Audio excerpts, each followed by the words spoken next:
Alamo Bowl. Oklahoma will be facing Oregon on Wednesday down in San Antonio at the Riverwalk. It's just like Compton. Wait, what?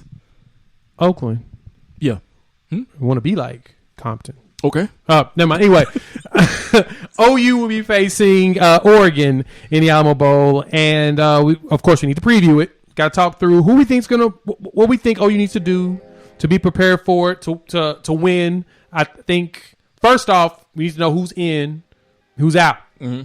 As of right now, we know Caleb Williams is in with the team. He's in with OU. He's not going anywhere as of yet. And knocking on wood, based upon the conversations around everything, is he's solid right now. Mm-hmm. We'll see where everything goes forward from there. But from there, there's a lot of opt-outs. So I know that who is that?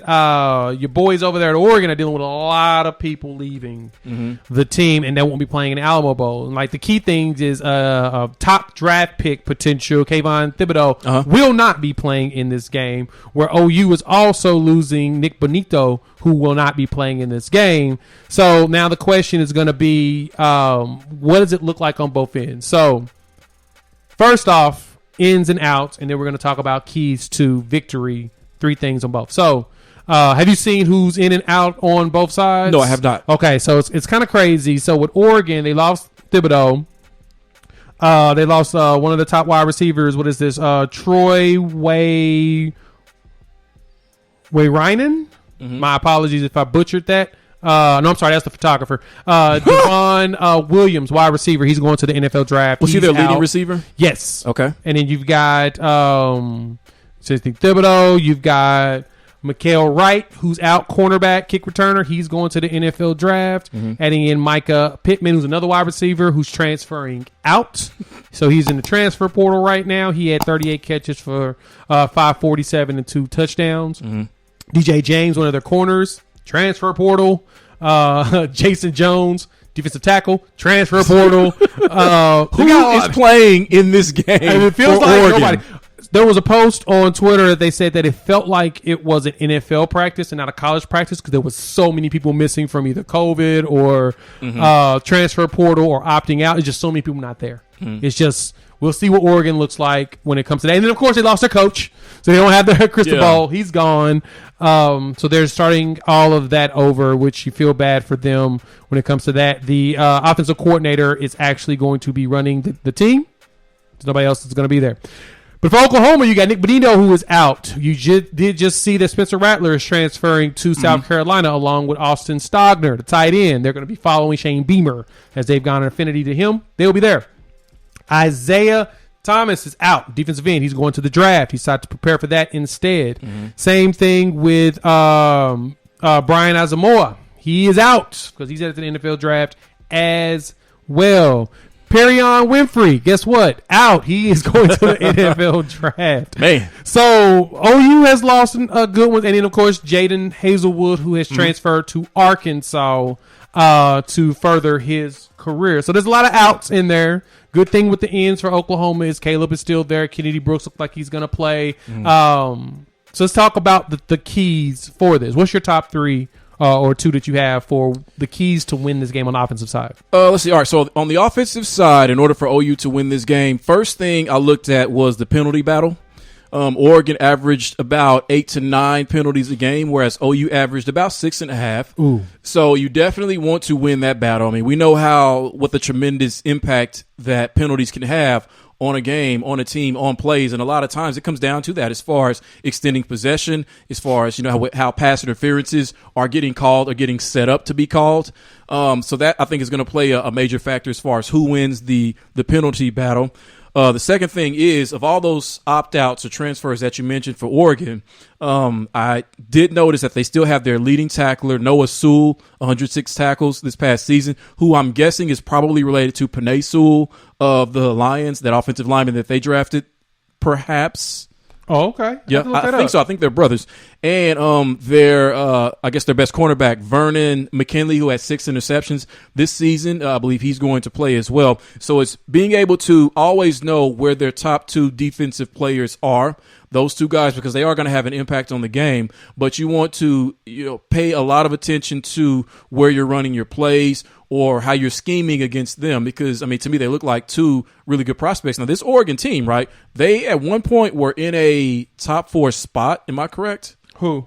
Oregon. Yes. Yeah. Before, I guess, Utah bumped them out again. Yeah, twice. Twice. So, beat them twice. Yeah. So they beat them with the Duck. So this is still a pretty good team, despite the players that they're not going to have there. So you got to pay attention to the two best players.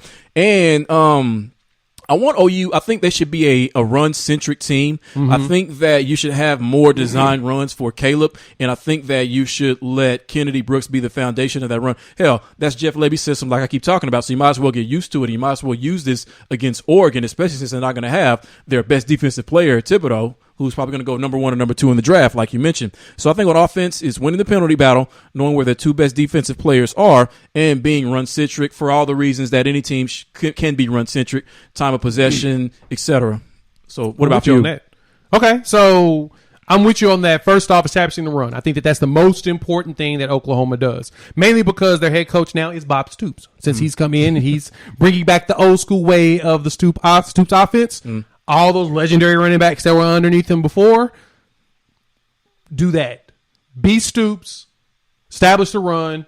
Kennedy Brooks, was that Marcus Majors, let him run as well. Just pound. Eric Gray, bring all 3 of them and just pound.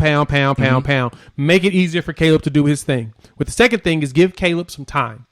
The offensive line needs to allow him to have time to look, digest, hit his progressions, chunk that thing. But because of establishing that run, give him that design runs as well. Let Caleb use that athleticism. Let him do his thing as well. And I think the third thing, which is key to me, and this is the key thing with Bob Stoops coming in replacement of Lincoln Riley, is keeping it simple. Don't get fancy. Don't need trick plays. As I mentioned, and you talked about, Oregon is missing a lot of players on the defensive side. What do you need to trick them for? Just go out there, pound it, run down their throat, dominate at the line of scrimmage. That's going to be key to establishing the run, giving Caleb his time, and keeping it simple is beat him up at the line. I'm going to jump right into defense. Yep. 3 keys. Turnovers.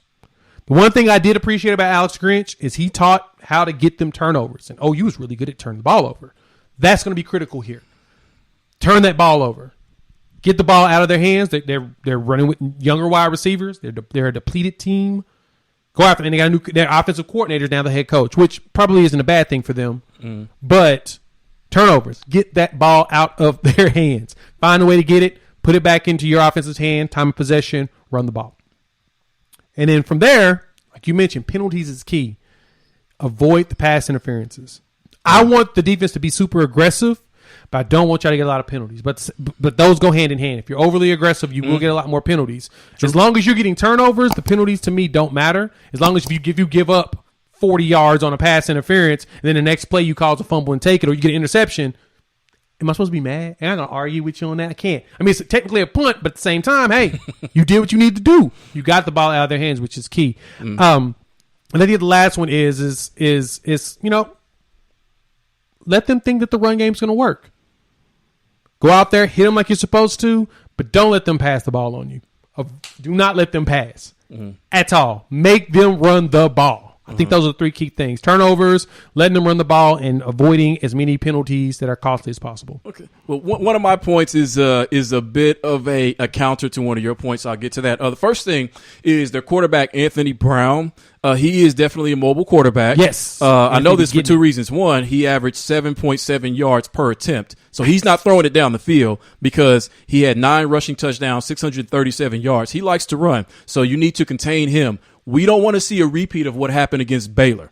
We do not want to see a quarterback use his mobility for all 4 quarters against this team. And you know that they're going to have some plays and some schemes in there from that Baylor game because they saw. Right. That's a good point. Yeah, they saw how much trouble that gave OU. Y'all can roast me all you want in the comments and stuff. I get it. Yeah, I was wrong on that. You're right. I forgot that he is a runner. And even looking him up, I was like, Yeah, he's probably going to be a problem like Baylor was. He's probably going to do a lot of scrambling and running around, and that's Oregon offense anyway. They've always been like that, and but find a way to contain him on the edges with your defensive ends.